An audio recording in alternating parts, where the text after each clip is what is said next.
Soda மாவு கொஞ்சம் போடணும்.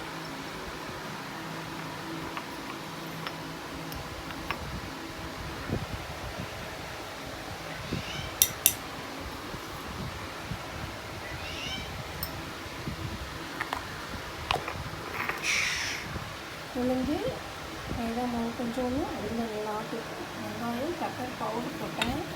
பசங்க வந்து பெப்பர் முழுசாக போட்டு எடுத்து சட்டுக்கு பெப்பர் பவுடர் போட்டேன். இப்போ மிக்ஸ் பண்ணிக்கிறேன்.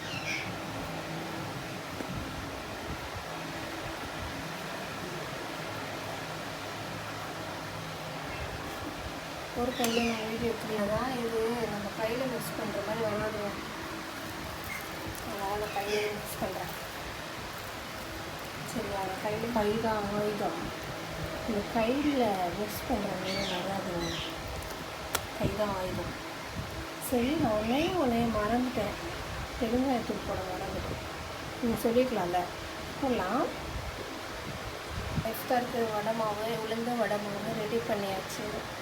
நம்ம இதில் அப்படியே மூடி வைக்கலாம். மூடி வச்சலாம். என்ன பண்ணுறது, நான் வந்துட்டு இப்போது நோம்பு 10 போகுது. இப்போ தான் வீட்டில் வந்து வடை செய்ய போகிறோம். டெய்லி கடையில் தான் வாங்குகிறோம்.